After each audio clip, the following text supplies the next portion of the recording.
regolare realtà, respiro di un'immagine, sintonia di civiltà, confuso proteinia. Hello everybody, welcome to The Midnight Show. It is May 8th, 2016. I should be live. 2017, excuse me. And welcome to the show. I should probably set up a dashboard. I do have chat up, but I don't have my dashboard, so I don't actually know that I'm live. I could be just talking to myself.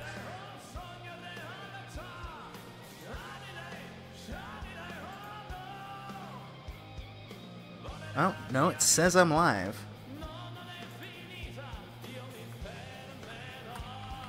Work out some issues. Sorry for that starting off, by the way, but we just recently had to switch mediums. I spent the last hour trying to figure that out.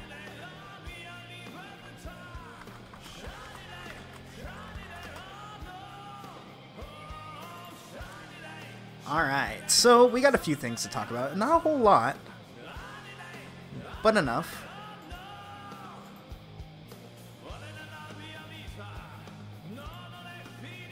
And this theme song is courtesy of Frog Rock.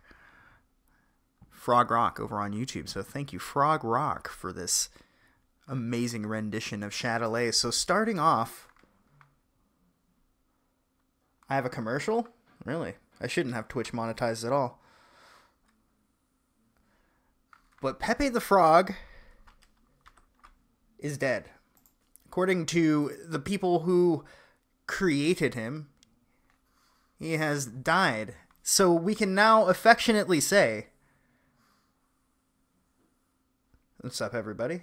Notorious HIV. Well, that is a sweet ass handle. I love it.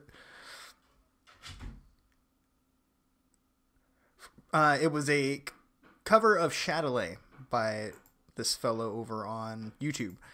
I saw it and I actually, got the gall to ask him, hey, can I use this? This is amazing. Yeah, but Pepe now has the official... I find the irony that the creator, fed up with his use in memes, has now been killed off, and now he has literally died for our memes. Oh, okay. Sweet. Yeah, it's gonna be tricky trying to figure out who's who. And here, everyone has new handles, even myself. So yeah, Pepe died for our memes, quite literally. I find that so goddamn amusing. But it looks like it's censoring out some words, some 3-letter words, maybe LOL.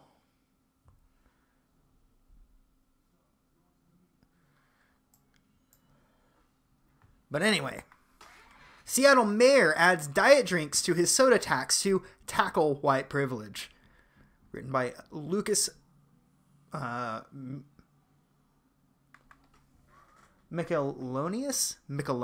That is an...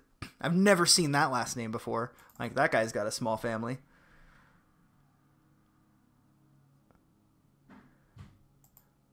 Oh shit, is there a strike? And how the hell did you get it to be red like that? That's pretty crazy. The mayor of Seattle has altered the rules of his proposed soda tax, which would fund education for minorities to include diet drinks because affluent white people tend to consume them more. Mayor Ed Murray of the staunchly liberal Seattle city originally proposed a soda tax during his State of the City address in February. Under his initial plan, distributors of sugary drinks would have to pay 2 cents per ounce. It would cover sodas such as Coke, Pepsi, energy drinks like Red Bull, fruit drinks, sweetened teas, and bottled coffees, such as those sold by Starbucks. The mayor claimed the tax would bring $16 million in revenue that would be spent on education programs aimed at reducing disparities between the city's white students and students of color. Gotta love that.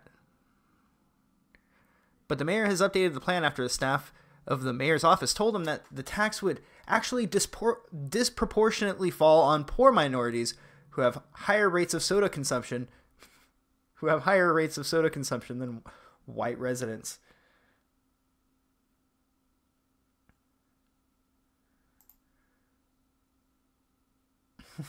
I've actually, I don't know who that guy is supposed to be.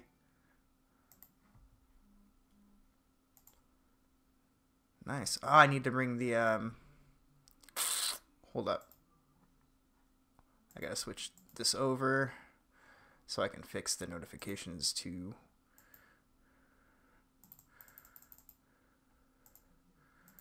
go all the way to the top. There we are. That way the next time someone follows, you can see the Trigglypuff.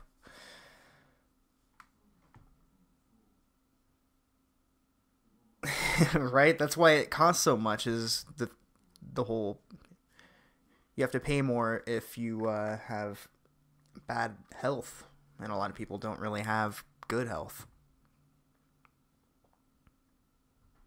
Murray changed the bill, lowering the levy to 1.75 cents per ounce, included diet drinks because they are favored by affluent white city residents, despite the fact that most diet drinks have no calories and therefore don't contribute to obesity.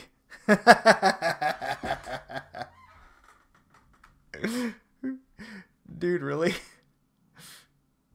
It's diet soda, man. Diet doesn't make you fat.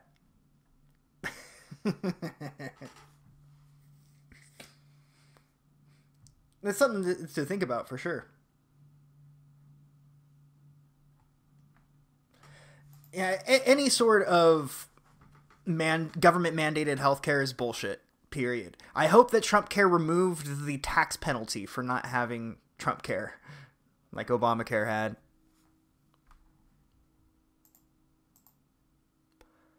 The white privilege tax. Oh, actually, I skipped a paragraph. According to Reason, taxing diet drinks has become an issue of equality to the mayor because they are more likely to be consumed by upper middle class white people and therefore must be taxed as a way to fight white privilege institutional racism.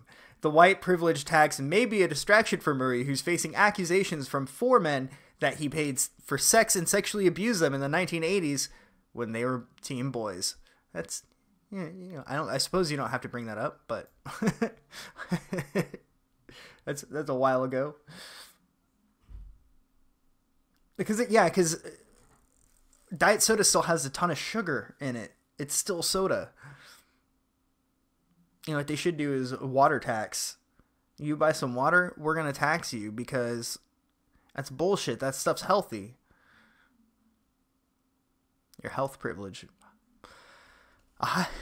The white privilege tax may be a distraction for Murray, who's facing okay, I already read that part. A high-profile lawsuit from one of the men filed last month claims that Murray raped and molested him over several years, beginning in 1986 when the man was a 15-year-old high school dropout. Murray has denied these accusations.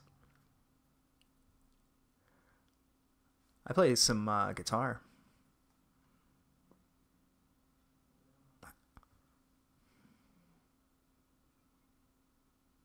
It doesn't have sugar, but it has sweetener, which is just as bad, if not worse. Also, sucralose is one to keep an eye out for. Like, I can taste it. I'll be drinking something, and this tastes pretty good, and then I get that aftertaste of sucralose, and I just gotta dump it out or hand it to somebody. I have not.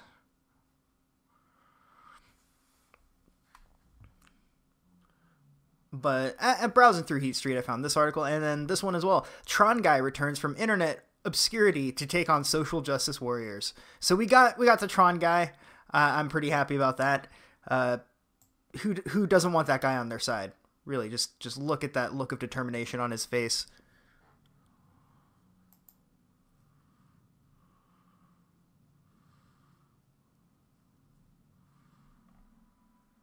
I have to. His piece attracted a small bit of attention and ire from some lefty bloggers in the science fiction world. Rebecca Watson, a feminist sci-fi blogger, most known as the center of Elevator Gate. Nah, we gotta check that out. I'm gonna do a little Google search. Elevator Gate. I mean, I know there was a link in the article, but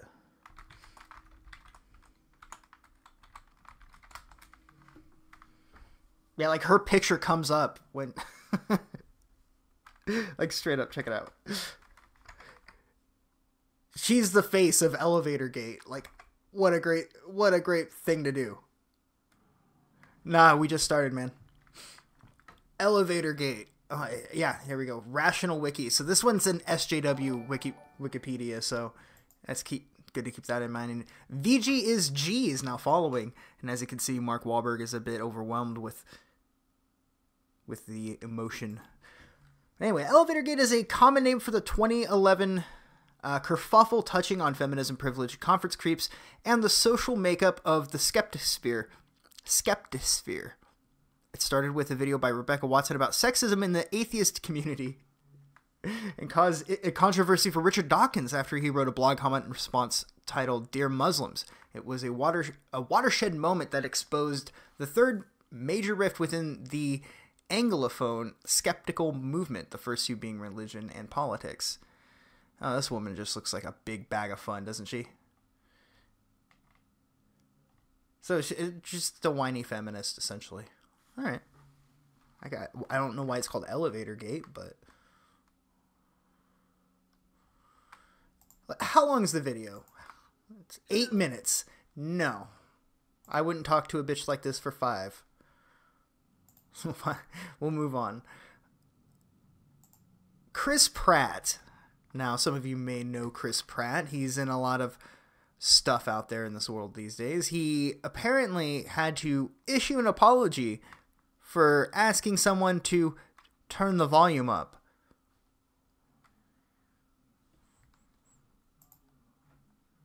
Let's switch over to that's archived, so we can't see the picture, but here's his apology. Instagram does a thing where it mutes all the videos it shows and forces you to turn up the volume in order to hear them, maybe because people are watching those videos at work when they should be working and don't want to get caught. I know that's when I do it. So when I made a video recently with subtitles and requested that people turn up the volume and not just read the subtitles, it was so people wouldn't scroll past the video on mute, thus watching and digesting the information in the video. However, I realize now that doing so was incredibly insensitive to many folks out there who depend on subtitles. More than 38 million Americans. Did you know? More than 38 million Americans live with some sort of hearing disability. So I want to apologize. I have people in my life who are hearing impaired, and the last thing in the world I would want to do is to offend them or anyone who suffers from hearing loss or any other disability. So truly, from the bottom of my heart, I apologize. Thanks for pointing this out. Thanks for pointing this out to me. I wonder if that's his subtle way of like, fuck you guys, though, for making me apologize for this. I guess it was an Instagram video, apparently. In the future, I'll try to be a little less ignorant about it. Now, I know some of you are going to say, hey, Chris only apologized because his publicist made him. Well, that is not the case. As always, I control my social media, no one else. And I'm doing this because I'm actually really sorry.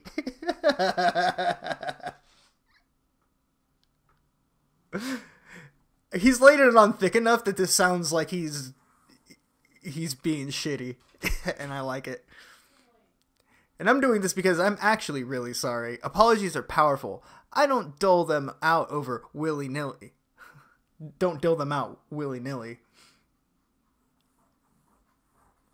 This is one of those moments where I screwed up, and here's me begging for your pardon. I hope you accept my apology. And on that note, why doesn't Instagram have some kind of technology to automatically add subtitles to its videos? Or now it seems like a sincere, like now he's trying to shift the blame on something else, so maybe he is like actually worried.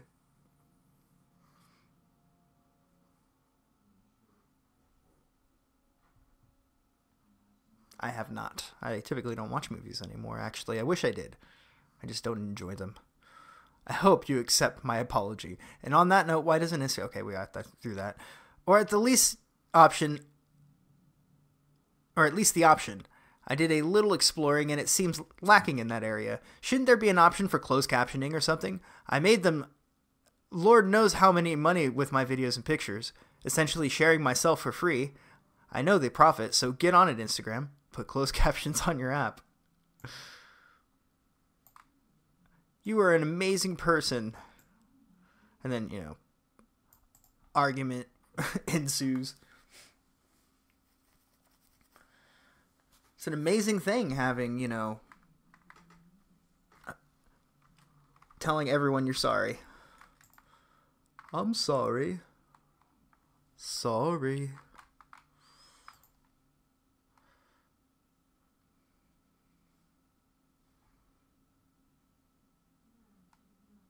Congresswoman Maxine Waters. My mistake.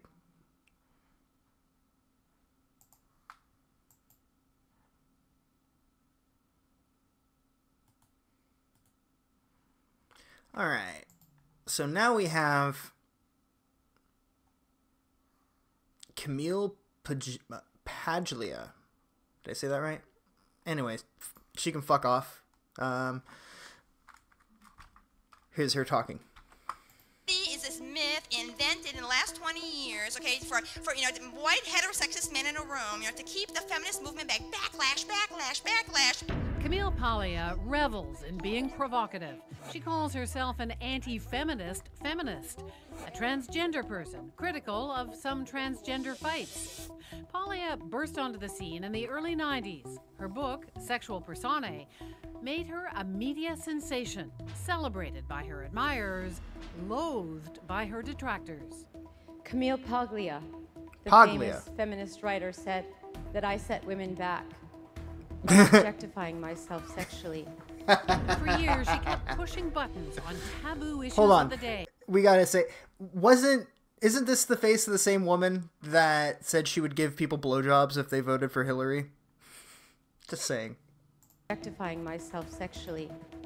For years, she kept pushing buttons on taboo issues of the day, like date rape and gender identity. What I'm saying as a teacher of 22 years, experience with dealing with freshmen, is that the date rape hysteria is equally outrageous. Sound familiar? I think that I can dress in a thong and some tights, or maybe not wear any underwear when I'm wearing a skirt, and that not be a consent for me to get raped. Obviously, sexual assault occurs on campus, and it's horrifying. But at what rate is the question? Paglia calls herself a prophet and makes her case republishing some of her most controversial essays, calling for an end to male bashing, an end to political correctness on campus, and for women to stop putting themselves in dangerous sexual situations. She details it all in her new book, Free Women, Free Men, Sex, Gender, Feminism. I met up with Camille Paglia earlier in Toronto. So nice to meet you. Wonderful to be here again. So good thing you're not a female, because you look horrible. You're still at it. You're still having fun? Well, I think that my ideas are getting more currency among certain young people who value freedom of speech and freedom of action above all. So your book is called Free Women, Free Men, Sex, Gender, Feminism. What does that mean, free women, free men? What are you arguing for? What I'm saying is that each sex has the right to define itself, all right? And we're in a period now where men are the targets of far too much blaming. I want to get the male bashing out of feminism. And I want women to acknowledge that men have a right to determine their own identities too. What's happened today is upper middle class career women want to redefine men, okay, into what operates smoothly in their own now quite affluent career system. So women are too fixated on careers? I'm saying that life is dual, okay, and that in the Anglo-American... Is it just me, or does she not seem crazy? She seems like she hates feminists. She seems like she's trying to be like, no, you guys are missing the point. World, okay, there has been a shift toward looking at your job as a definer of your identity. Once there was the world of women and the world of men. That is not our world right now. But I'm saying...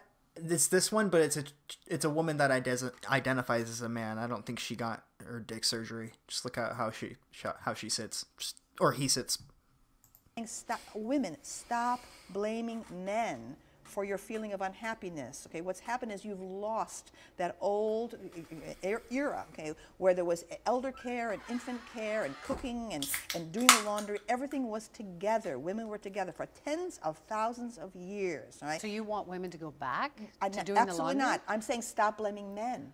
I'm saying stop blaming men, okay, for your unhappiness. So I'm confused because now you're saying that women have been too hard on men, but you also argue that women are too weak, that they need to be stronger and stand up for themselves, even in terms of their sexual relationships. Exactly. That's exactly okay. So it's kind of confusing. What you have now is a certain style, okay, a bourgeois style, upper middle class style of self-presentation by women, okay, all right, that is compliant, that is decorous, that is feminine. It's an entire reversion to the Doris Day, all right, and Debbie Reynolds era that I revolted against, okay. So my philosophy of street smart Amazon feminism is about putting personal responsibility onto women. Every single moment of every day, okay, you have a responsibility to project to men and to other women what you will tolerate and what you will not. Stop looking to daddy figures and mommy figures, okay, on grievance committees and so on, or the government, okay, to get you out of jams. Life is difficult, okay, you know, step up to the plate. You don't think there's a problem with sexual assault? Because a lot of women are coming forward now, no. In cases of real rape, of course should be prosecuted. Of course, real rape, okay, is a crime. But this is not real rape. We've been arguing about dating encounters with miscommunications now for decades. Okay, it's absolutely infantilizing to women. It must stop. But you know that a lot of women are afraid of sexual assault or have been sexually assaulted. Should they not be able to go and drink and play beer pong and get drunk like the guys do? Like, they live in fear. If you go to a fraternity house party, all right, with a chaos going on in the living room area, and a young man says to you, would you like to go up to my room? I'm sorry, okay, you are consenting to sex. He is right to think you have consented, okay, to go up there and so change your mind and so on, right? It's not right, of course, for anyone to impose themselves sexually on another person, naturally, okay? But women must realize they are now free. The sexual revolution has been won. It's up to them to decide what do they want. And I say, act like a gay man does, okay? Many gay men. I have to say, I love how the other woman is scowling at her for just suggesting that women have equal footing. Men have horrible experiences, okay, and so on, but they want sexual adventure. Why are we coddling young women, okay, to say, go on being, children, because mommy and daddy will be there to pick up the pieces for you afterward. I guess the argument is made that shouldn't men be afraid of the consequences of not getting consent? We have laws on the books, okay, against rape, okay. But the point is, right now, okay. But everybody in that world will tell you it's almost impossible for women to have the strength to come forward to make the case and so on. Oh Lord, okay. We're going to go on like this, making endless excuses for middle-class girls, okay, confused, unsure of what they want, okay.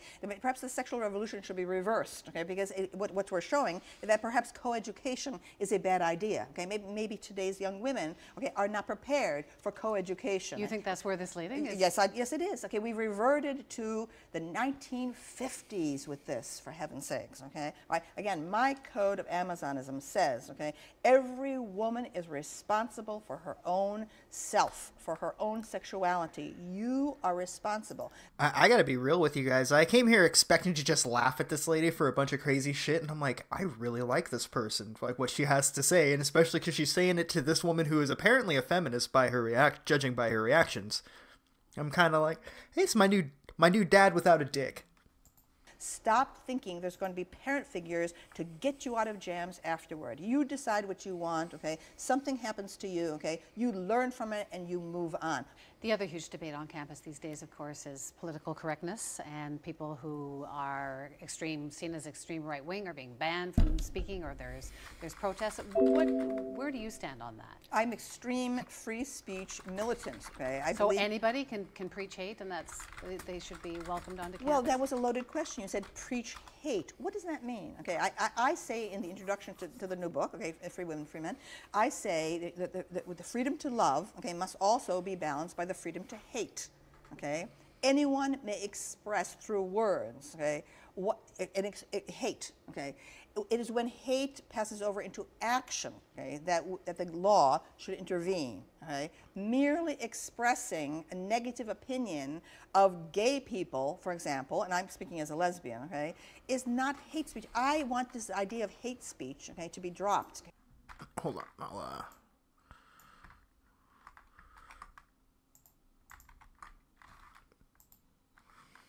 There you go. That's the title of the video. Completely. You've been quoted saying that the transgender bathroom bill actually helped get Trump elected, that there was a backlash against that. Really? Yes, it was in the closing months, okay, of the campaign, and all of a sudden the Obama administration blundered into that, okay, and that seemed to crystallize exactly this kind of top to bottom movement that's been going on in the United States. People just had enough, okay, of of a bunch of urban liberal Democrats deciding what's best, okay, for bathrooms in rural and communities across the United States, and that was just it was too far. It was too much. They were trying to reinterpret, okay, a law that's been on the books, for decades, okay, Title IX. Step forward to have gender-neutral bathrooms. I mean, after all, we have them on planes and so on. But at the same time, you have to realize there's another part of this, okay, which is that do people who declare themselves to be a different gender today, have the right to enter a locker room, okay, with 12-year-old, 14-year-old girls undressing? Okay, that was a completely separate issue. Okay, but it got rolled up into things. So people just revolted against the establishment. Okay, so I think it did play a role in Trump's election. It's fascinating because you've been writing about not bathrooms, but you've been writing about gender identity issues forever. Exactly, because I consider myself transgender. I have never identified at all with being a woman. That is in fact, that is the inspiration, really, of my work. I was the first person to be writing about androgyny. That was the subject of papers in college, of my dissertation, Sexual Personae. The whole thing is about androgyny, okay? And I am kind of an alien being in gender terms. So isn't it a good thing then that people are having these discussions? No, I think the current transgender movement is full of confusion. Okay, I think that my philosophy, okay, of personae, okay, is much broader. Okay, I have much more to say about being a dissident, a gender dissident, than the current rhetoric does. Okay, I'm saying that many transgender people, okay, who believe that their sense of alienation is coming simply from the gender issue, may be mistaken. Okay, that they may be dissidents in many other ways. So I'm very concerned, okay, about a rush, okay, by so many young people to modify the body, okay, to take hormones where they may have unexpected consequences in later life, to make permanent changes in the body, to have breast removal and penis removal so early on. Okay, I offer a far more fluid and flexible, a position in regards to the transgender critique of the gender system. So where's it going to go? I don't know, but I'm asking for, I don't want special protections for gays or transgender. I'm saying there should be protections for all dissident behavior and speech. Dissidents of every kind, okay? That is the way the law should go. Before we sat down, you told me that you were getting a little older and slowing down. You don't seem like you're really slowing down. It's Italian DNA, I think. It's been so great to talk to you. Well, thank you so much. Thank you. Dude, that dude's fucking cool. I have to admit, I didn't expect that woman to sound so reasonable, but that guy, excuse me. With all due respect, dude. Alright. Something else that I heard today, which you guys might be interested in. 175 people are suing CNN for racial discrimination. They are either former or current employees working there.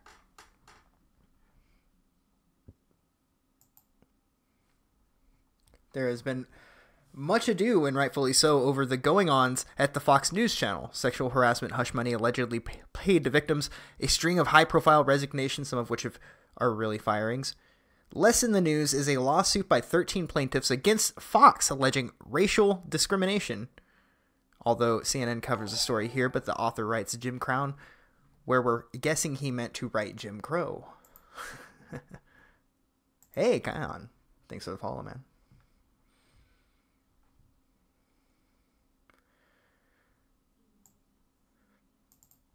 But even less in the news is a massive lawsuit against CNN. The class action lawsuit has been growing by leaps and bounds ever since it was first filed in December. Now, some 175 current and former employees have contacted lawyers about joining the case.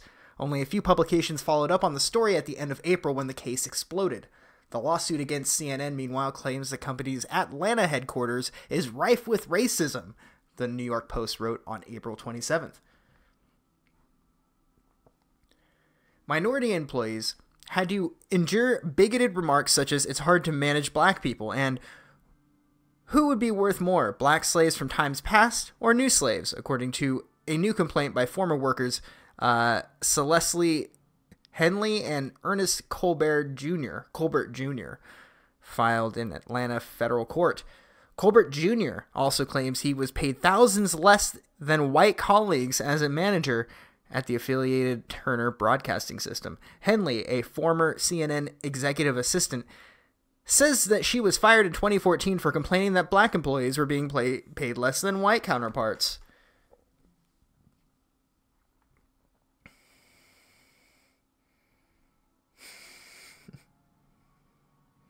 I can't see what you want me to say, but I would say it.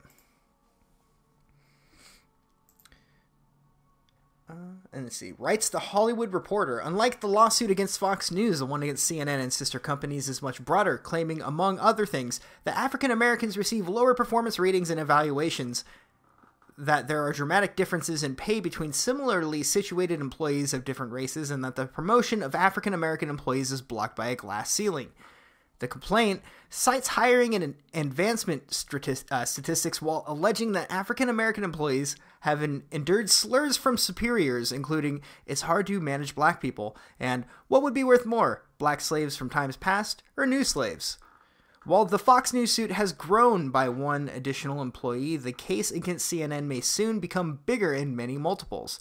That's because the defendants moved for dismissal at least a more definitive statement about specific allegations, also raising the prospect that some of the claims may be barred by statute of limitations or by plaintiffs not exhausting administrative remedies. The plaintiffs' attorneys told the judge of their wish to file an amended complaint. According to the plaintiff's motion to amend that was filed on March 23rd, since the filing of the action, counsels for the plaintiff have been contacted by more than 175 people, both former and current employees of the defendant, requesting to be members of the punitive action class. Punitive class action, all having similar complaints of intentional racial discrimination, impact, and discriminatory practices employed by the defendants. The attorneys also write that many of the potential members recently coming forward are within the administrative process at the Equal Employment Opportunity Commission and awaiting their 90 days right to sue letter.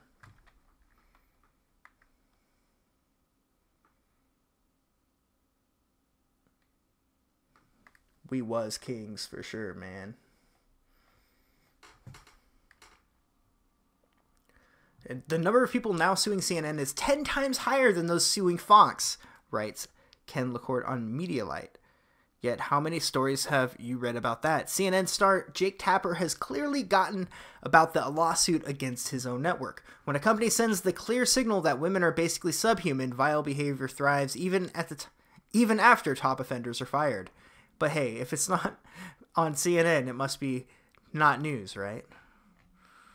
So that's on the Daily Wire. Yeah, because slavery, built the fucking pyramids, and the United States weren't around when the pyramids were built.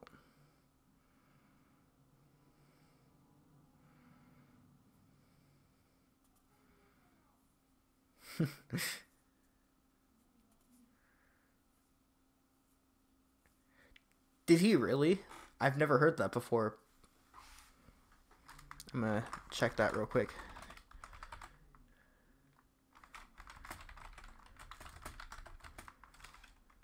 Yeah, it's the first thing that pops up on Google. 5 things you may not know about Abraham Lincoln. Let's see. Number wasn't an Albert. Yeah. Didn't believe blacks should have the same rights as whites. That didn't go over it.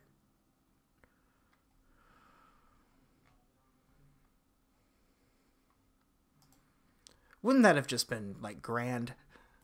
And what I mean by that is, it wouldn't have gone down. It just would have caused one hell of a fucking mess. It wouldn't. The situation would have been grand, not sending blacks away. Just needed to make that clear.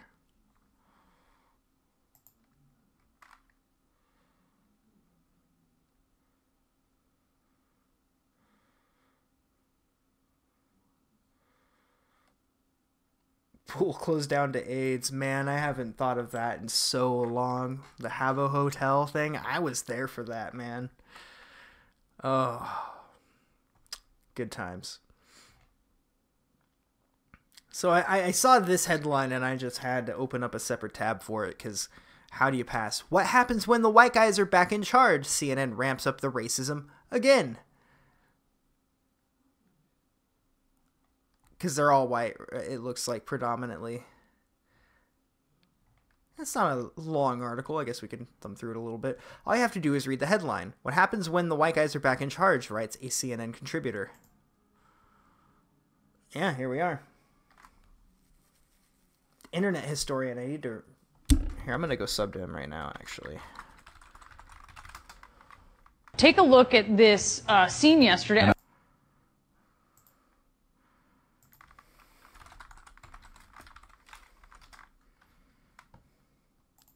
Sweet. I'll check that shit out later. Another great raid. What do you mean by that? Half hour. 37 minutes.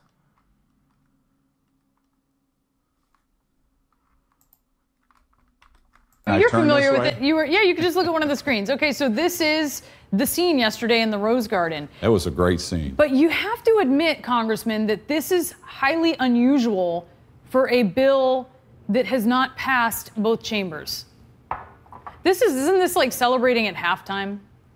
Yeah, it's like going, that's why you go into the huddle. You go in there to celebrate the things you did well. This is not normal. Well, it's a different presidency, but I think this is the kind of thing we need to do more of because the Senate is going to look at this and they're saying, you know what, these guys are serious about getting this over there. They're going to see the support with that many senators, or I mean, that many congressmen at the Rose Garden, spur of the moment, to come show the president that we're supporting what he's doing. Now it's time for the Senate to act, and I think you're going to see a different Senate. But couldn't the Senate just leave you high and dry and make you look silly being there in the Rose Garden? But who are they leaving high and dry? Us? Or are they leaving the American people high and dry?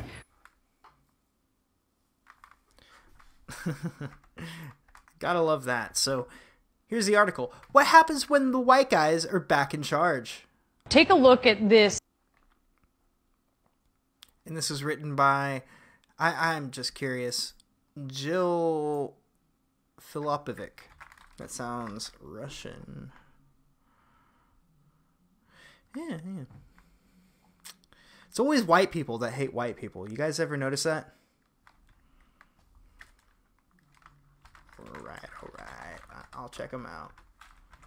Because I found some really good people through you guys, I'll admit. I started watching Sticks and Hammer. Dude is really, really smart.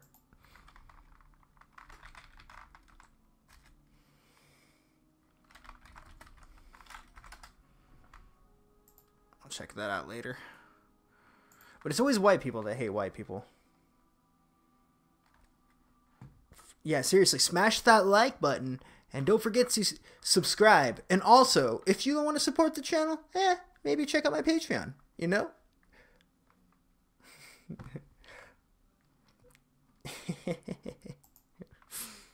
Another day, another team photo of the GOP celebrating together in a white male photo shoot as they prepare to strip away rights of women and protections for the most vulnerable.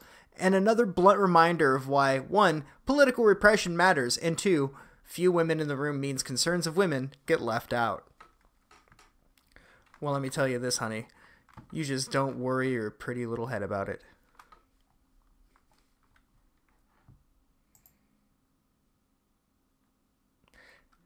Yeah, dude, I'm willing to say that Russia hacked that photo.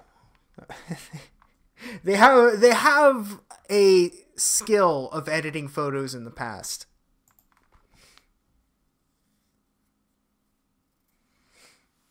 Oh man, I'm gonna take another shot, and I'm fucking headache like a motherfucker. Dude, it's one of those things where I'm like, yeah, Russian women are just pretty goddamn sexy to begin with, but then you could say that about just about every other culture, like, in my opinion. But no, Russian women are typically pretty. Yeah, I agree. By the time his videos come up, I already have an opinion on things, and then I hear his explanation, and I'm kind of like,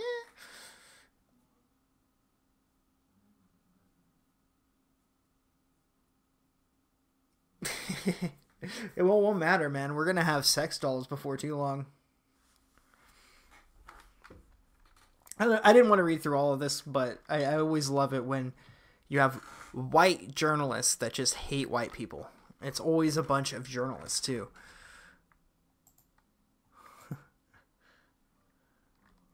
Alright, so here's an independent article. I haven't read through it yet, so I apologize if this isn't what I was expecting. But Stephen Fry is under police investigation for blasphemy after branding God as an utter maniac. Stephen Fry is being investigated by Irish police over blasphemy claims for more than 2 years after his outspoken comments about God on RTE's The Meaning of Life went viral. Mr. Fry described a hypothetical creator as stupid and an utter maniac for designing a world filled with undue suffering. Can you imagine if a human being was a god? How would that turn out? They'd probably make the human race. Am I right?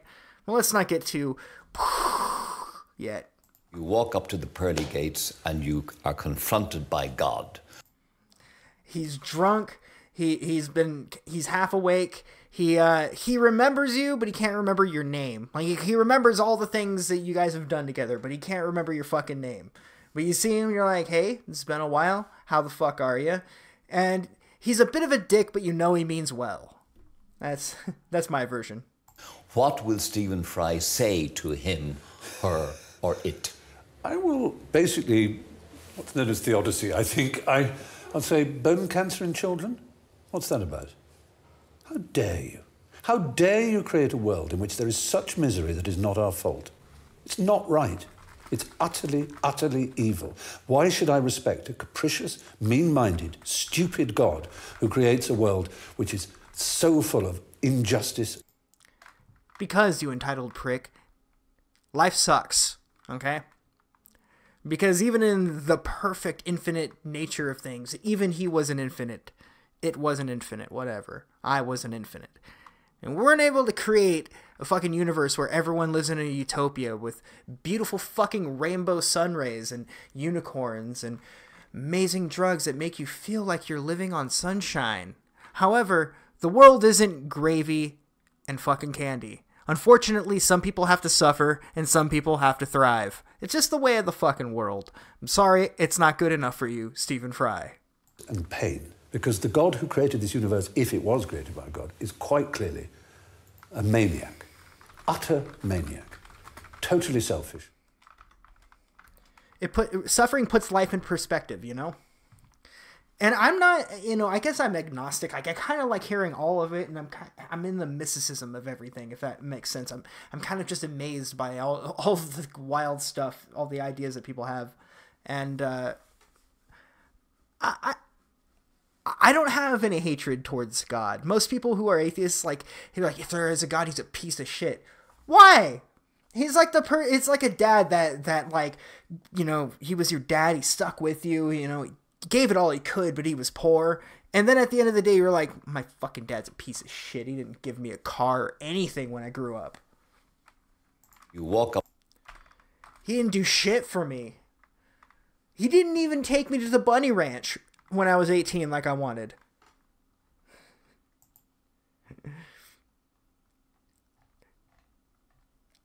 Here's the thing. You should be able to snarkily walk up to him and be like, hey, have you seen The Masked Kid? Yeah, good job, buddy. Yeah, fucking great genes there. Yeah, you know what, God? You totally did that kid a solid, Hopefully you gave him a huge fucking wang at least. Yeah, I have this feeling that everything isn't what it seems. I can't quite put my finger on it, but that feeling where you feel like you don't really understand things, that's the one I have.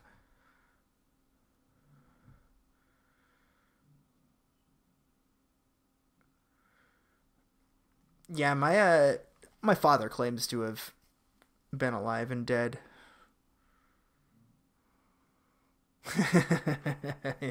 Still deformed though. Yeah, man. You know when you see somebody and like you're not even sure if they could be human, and they tell you some crazy story and then literally like dematerialize. That's happened to me a few times, and just I don't even I go back looking for the guy because like, you know, one time it was he left something and I was like, where the fuck did he go? And so I just turned it into the lost and found. Anyway, I'm kind of rambling on, but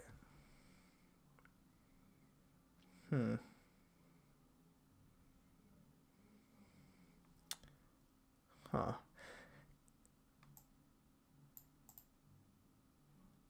Yeah, it sounds pretty complicated.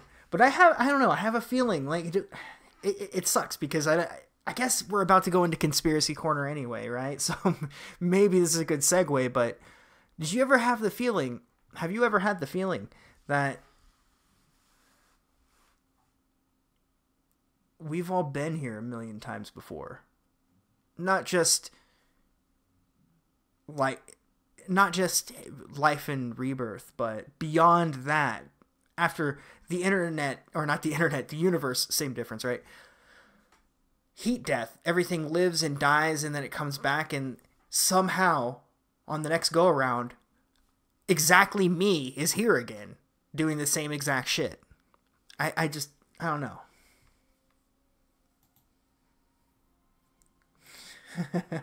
Damn. Coal. I forgot that's a thing. Yeah, coal burning. Yeah, I'm willing to hear. I'm willing to take some fan suggestions. I can't even say that with a straight face.